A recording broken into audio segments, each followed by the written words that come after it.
Hi, everyone, and welcome back to Beyond the Dental Chair. I'm your host, Brittany Murphy, the myohygienist, your guide to thinking outside the box, expanding your skill set, and making a bigger impact on your patient's health. Today's episode is a game changer. We're going to talk about tongue ties, which are, as we know, those little bands of tissue underneath the tongue that can cause really big problems. Specifically, we're going to dive into how they're linked to obstructive sleep apnea and what we as dental professionals can do to identify and really address these issues. So let's get into it. Trust me, by the end of this episode, you're going to have a whole new perspective on the role of tongue ties and what they play in airway health. First things first, let's define a tongue tie. A tongue tie, or ankylosing, happens when that lingual frenum or that tissue under the tongue is too short, too tight, or thick, and it really restricts the tongue's range of motion. You might already know that tongue ties can cause issues with breastfeeding, speech, oral function, but what many people don't realize is how they can impact breathing, especially during sleep and the way that our jaws grow and develop. So, tongue ties and obstructive sleep apnea. So, how does a tongue tie connect to obstructive sleep apnea? Let's break it down. First, I do want to just say that we want to make sure that we're thinking outside of just OSA and we're really looking at full spectrum sleep breathing disorders. Now, this episode itself is focused in on OSA because somebody had asked me to show the links between OSA and tongue ties. And we can make another episode where we talk further about the spectrum disorder of snoring, mouth breathing, upper airway resistance, and then, full-blown sleep apnea is what we don't want to get to. But I digress, as I usually do. Let's just break down how tongue ties and obstructive sleep apnea can be linked. So when we look at tongue posture and airway obstruction, the tongue plays a crucial role in maintaining an open airway. And when we have limitations to our tongue's mobility, it's not going to be able to rest properly against the roof of the mouth, right? We want the tip, the middle, the back of the tongue resting lightly suctioned in the roof of the mouth. If you think about gravity, what's going to happen when that patient goes and lays in a supine position? If the tongue is not suctioned lightly up in the roof of the mouth, it is going to easily fall into the airway, especially during sleep because of that gravity, and lead to airway obstruction. Underdeveloped oral structures, a restricted tongue can also impact the way we grow and develop, the way our palate and our jaw develops. When the tongue can't rest in the roof of the mouth in that correct position, that palate more often than not is going to become very high and narrow and vaulted, and that's going to reduce that airway space, which is going to create a perfect storm for OSA. When we think about what the root cause of obstructive sleep apnea is, it's the underdevelopment of our jaws, the improper growth. The pressures from that tongue resting in the roof of our mouth laterally is going to help give us that transverse width, and then anteriorly is going to help guide that forward growth. When we don't have that almost scaffolding from the tongue and the roof of the mouth, that's where we're going to see more collapse of these tissues. You have to also think, the roof of the mouth is the same thing as the floor of the nose. So if we have a narrower upper jaw, we're going to see reduced space in that nasal cavity. Mouth breathing and poor sleep quality. Tongue ties, oftentimes they are going to force the patient to be more of a mouth breather instead of breathing through their nose. If you were to suction your tongue to the roof of your mouth, okay, so everybody do that for me, and try to breathe through your mouth, you should not be able to, okay? It is when that tongue posture drops that we begin to mouth breathe. So is that low tongue posture due to this lingual restriction? Some patients do just have a low resting tongue, but we want to make sure and rule out any kind of lingual restriction going on.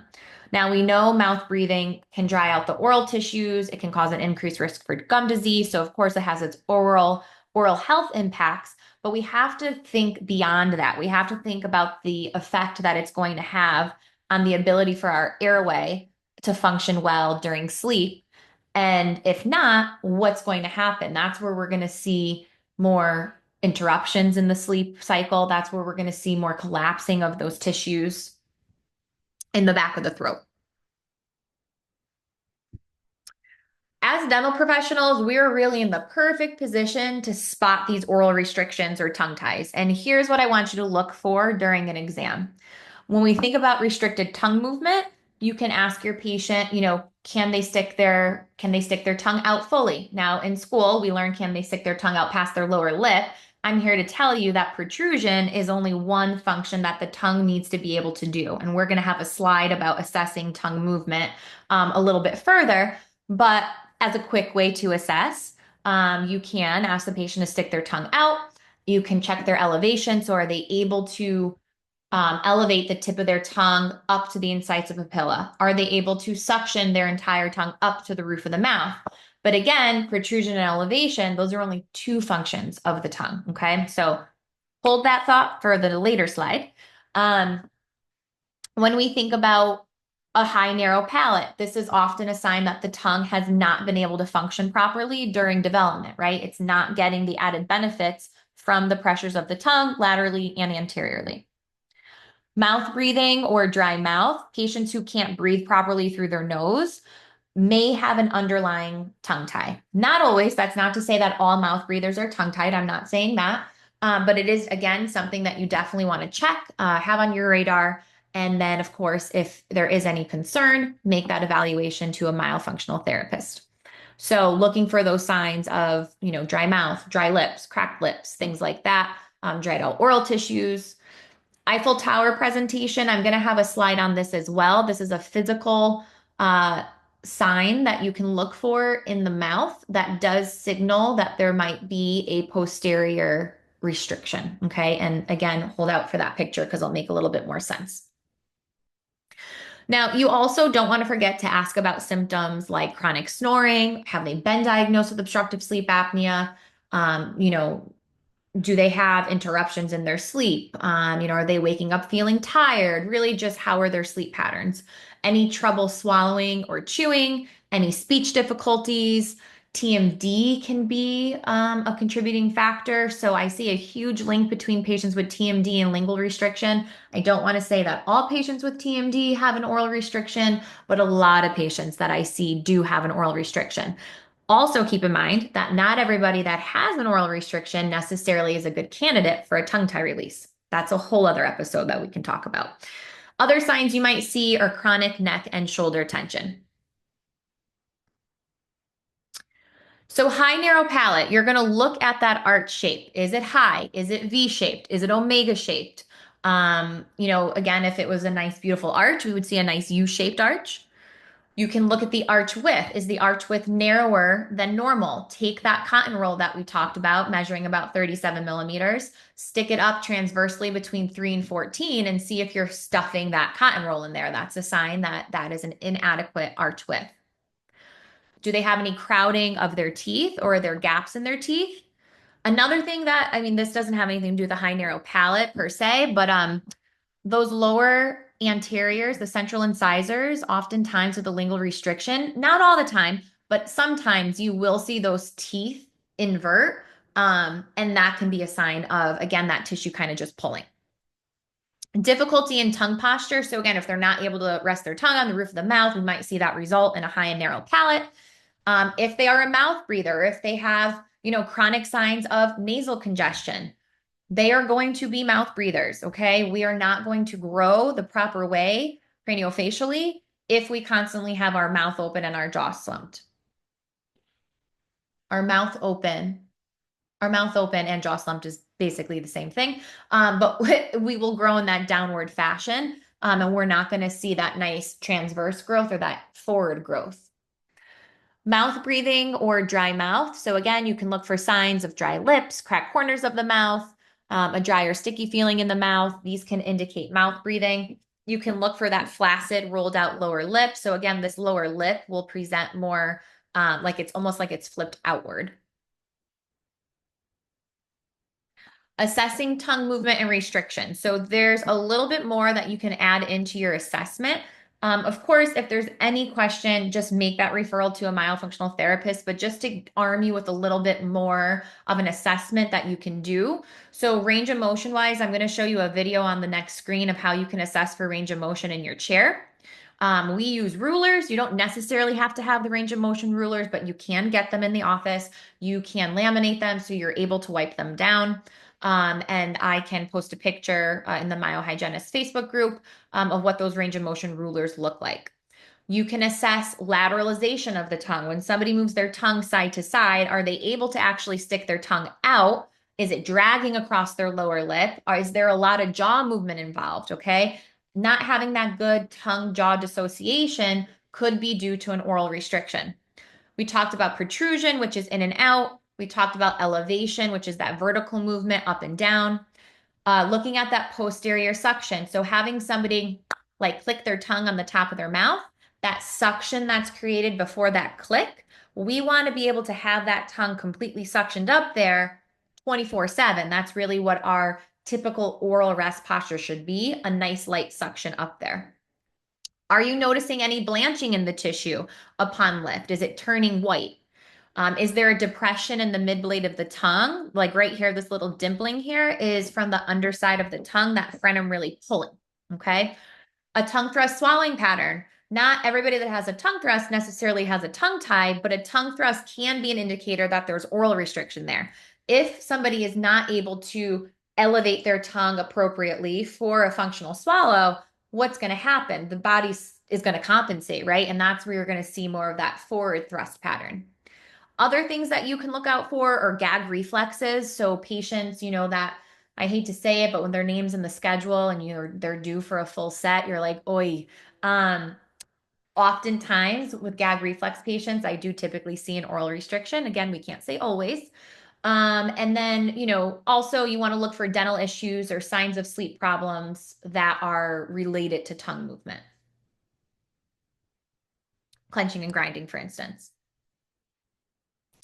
Okay, here is the videos I wanted to show you. So basically what you want to do is instruct the patient to open wide, ask them to bring the tip of their tongue up to the incisive papilla, keeping their jaw still. Now they're going to do one of two things. In the first video, you're going to see how the little girl listens to me and she opens her mouth and she elevates her tongue, and you're going to see how there's restriction in that mobility. She's not able to touch the roof of her mouth.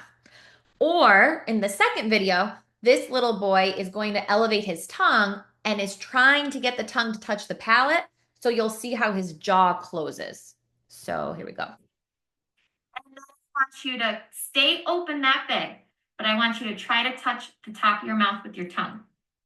So see how it's not anywhere near there? You can see the blanching in her tongue as well. You can see this Eiffel Tower presentation, which I forgot to go over on the other screen. So I am going to go back to that. You can kind of see it right here. Sorry about that. Let me just show you this little boy's video. Big. So again, watch how his jaw is going to close. Okay, so that either way, you're going to see that restriction in tongue mobility, right? They're either going to stay open nice and big and not be able to get their tongue to the roof of the mouth, or in order to get the tongue to the roof of the mouth, they're going to close that jaw, and it's going to show you either way that they're lacking mobility. So I'm going to go back one slide. This right here is that Eiffel Tower attachment I was talking about, okay?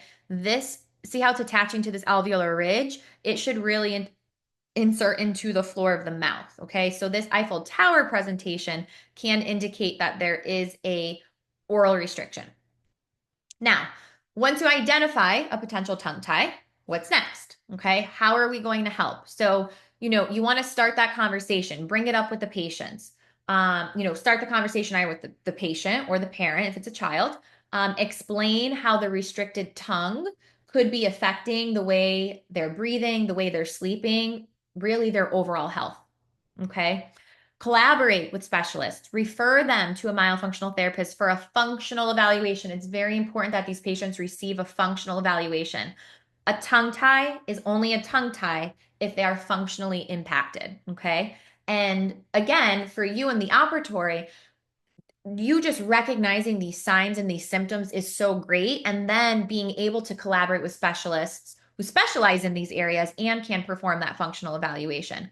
Myofunctional therapy is key to retrain the tongue, and especially to prepare the patient for a frenectomy if it's needed, pre-op and post-op, okay? You can partner with, of course, different release providers, ENTs, airway dentists that perform the release itself.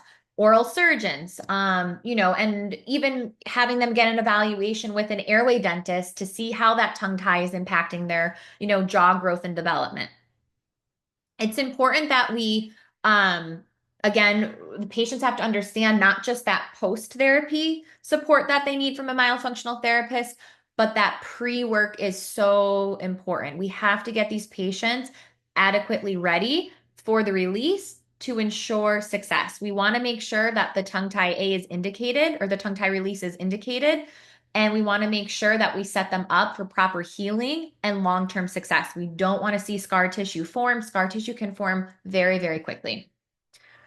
I apologize if you're hearing my baby scream in the background. You're probably not because I feel like Zoom does a really good job at like blocking out background noise now, but I'm hearing it and it's like literally breaking my heart. But we're almost done. We're at our key takeaway slide.